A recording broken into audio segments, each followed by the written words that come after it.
Amanda, I was praying, and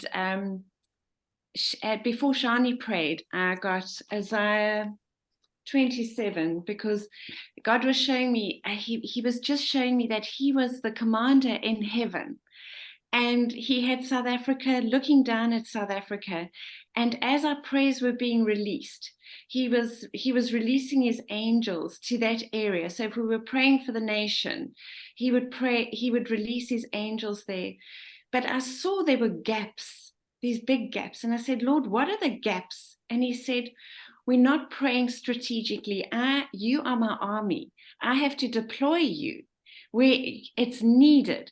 And we're all focusing our prayers on similar things, but we're not covering the whole nation. And I said, God, well, what do you want us to do? So he said, I want you to pray strategically. So he showed me, first of all, uprooting.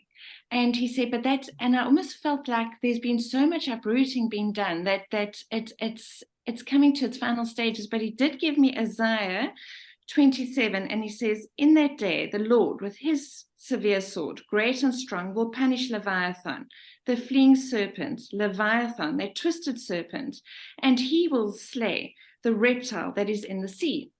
And then Shani prayed. And as she was praying, I saw, I said to God, where's the uprooting? Because we can't pray on top of the enemy, that's buried underneath. And I saw angels coming, standing behind her and slaying behind her. So then obviously I got, is it Zechariah 2 verse 5? Sorry, I didn't write it down. I'm sure you know it, but for I, says the Lord, will be a wall of fire all around her, and I will be the glory in her midst. So that's as he said that. So as she was forging through her section of the land that she was conquering, he was going to be the glory in her midst, and he was sending the angels, and he was going to be the hedge of fire.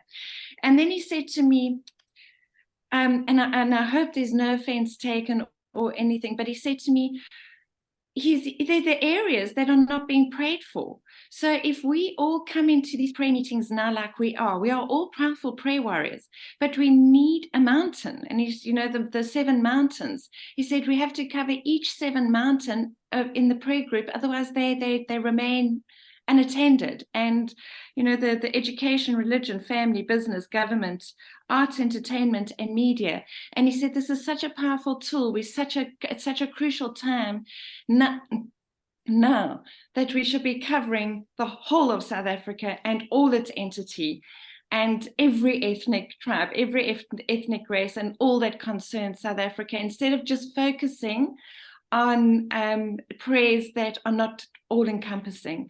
I hope, that's what I got from God.